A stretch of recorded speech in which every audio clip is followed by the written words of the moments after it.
When did we start believing that getting old means you need to get stiff? Today, most people believe that you need to spend loads of time stretching to become flexible. But this could not be further from the truth. Fortunately for us, we don't have to reinvent the wheel. There are ancient practices dating back hundreds and thousands of years that have kept man's mobility, strength, and extreme functionality. Unfortunately, at a time when we need these exercises more than ever, they've been replaced with machines and heavy dumbbells. But if you could take back your energy and mobility with 3 simple exercises that our ancestors did, I'm guessing you would want to know what they are. Men over 35, start these today. The Cossack Squat is the master of lower body mobility. It's a full squat on one side and a groin and hamstring stretch on the other. It's not just about the mobility. The control and strength combine to make strong and functional legs. The Cossack Squat was used by the Cossacks in Eastern Europe as far back as the 1500s. The origination was for combat. They were masters of horseback, known for crazy skills like crouching or hanging off the side of the horse to evade, or myths say, even shooting while riding into battle. Then they'd leap off, moving low to the ground for stealth and use unorthodox fighting tactics. All of this requiring incredible hip strength and dexterity. It was so important it became a cultural dance, a display of the warrior's body. The Cossack Squat will reclaim our strong mobile hips for the modern man. To do it would take a wide stance, wider than you'd think. Arms straight out in front of you for counterbalance. Sink into one leg and look towards your straight leg. This creates more space in the hips and allows you to sink deeper. The goal is to get your hamstring to touch your calf, but as long as you can get your hip lower than your knee, you should train it. If you find you can't sink down very low or falling backwards, use a small weight in your hands. This acts as a counterbalance and allows a lot of people to sit deeper. If this is still too hard, then use hand assistance on a stable surface. This helps teach your body the movement while developing strength. The horse stance creates extremely strong inner thighs because they never get a break. Start in your horse stance, which is a wide squat, and then move side to side, staying as low as you can through the transition. Adding weight can help you get deeper, but adding weight has its own benefits in overloading the movement. Most people think of adding weight to a barbell squat. For a year, I worked up to very heavy sets of Cossack squats. I almost got a middle split for free doing this. But better than that, it makes you resilient. If I can handle 100 pounds in my Cossack squat, I'll rarely meet a low position that challenges me. Cossack squats are very demanding. In the beginning, a low rep range should be used, 3 to 6 on each leg. Think of it more as mobility work. And don't rush these. Move slow and pause in your deepest position for a full breath to see if you can go just a bit deeper. Add in volume as you progress or make the variation harder. I've worked up to doing 25 on each leg in one set. Tight hamstrings, low back, and shoulders are the main limitations for aging men. Lifestyle habits push us in this direction, but it doesn't have to be this way. The antidote is staring us right in the face, yet most overlook it. Because yoga is seen as something, well, women do.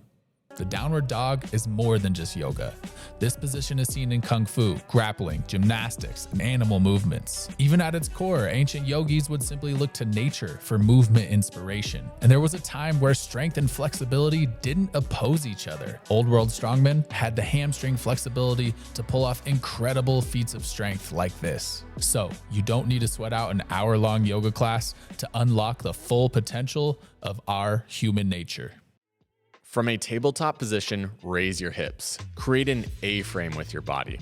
Actively push through the shoulder blades upward to create length. Tip your pelvis forward to stretch the backside of the leg. Straighten the knees. And gradually, see if your heels can come down to the floor. Pull the ribcage towards your thighs and feel the upper back extend. This unwinds all those years of sitting at a desk. If you feel rounding in your spine and the knees won't straighten, use assistance from a small box or yoga blocks. This reduces the range of motion, allowing you to start working on this position the correct way. The best way to unlock this position as a man who's accumulated stiffness is to use presses. Flexible people can hop into this position and get a great stretch. Stiff people need to work into this position. The press is simple.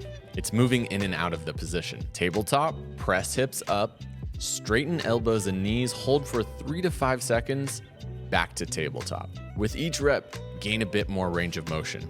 Focus on breathing and staying relaxed. Heels down and back extended is the end goal.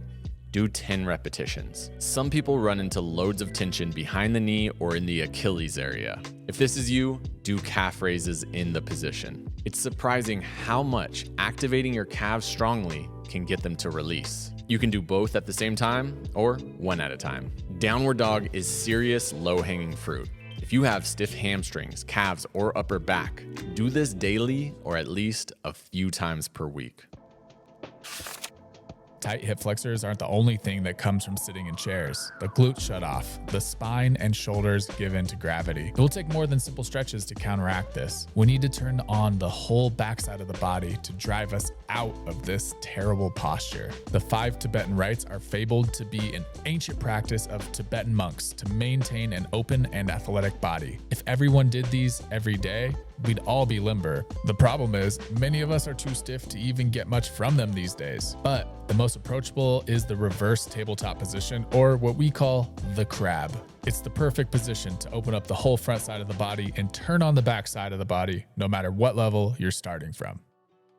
Sit on the ground. Place your hands by your hips. First, just lift off the ground and feel the shoulders drive down to engage. Even this simple movement has potent effects for re-engaging our disconnected shoulders and scapular muscles. Then begin to lift the hips while maintaining that push downwards with the shoulders. Feel the front of the shoulders and arms stretch. The glutes and back come back online after hours of sitting. And the hip flexors begin to open, especially if you tuck your tailbone. The goal is to get the torso parallel to the floor with the core activated. And if you're looking for a deeper hip flexor and quad opening, do this from a kneeling position. It's quite challenging, so you might have to try it with some yoga blocks first. The weighted hip thrust is extremely popular these days. What if we combine this with our crab, getting the benefits of both movements at once? Set a dumbbell on the hip crease, and you'll feel every fiber of the backside of your body engage while stretching. Start with 6 reps, each rep pausing at the top position for 5 seconds minimum. Focus on keeping the shoulders and core engaged and moving slowly and controlled. You'll be surprised how quickly you'll break a sweat just by doing this simple movement. These movements have stood the test of time, and now they're needed more than ever. What do you think? Are there any other potent stretches that too many people ignore? Leave a comment below. Top comment will win our Master Mobility program for free, which uses each of these movements and much more to unlock your body's full mobility potential. It's actually on a holiday sale, $40 off if you want to pick it up and save yourself some money. Link is in the description. Go check it out. All right, until next time.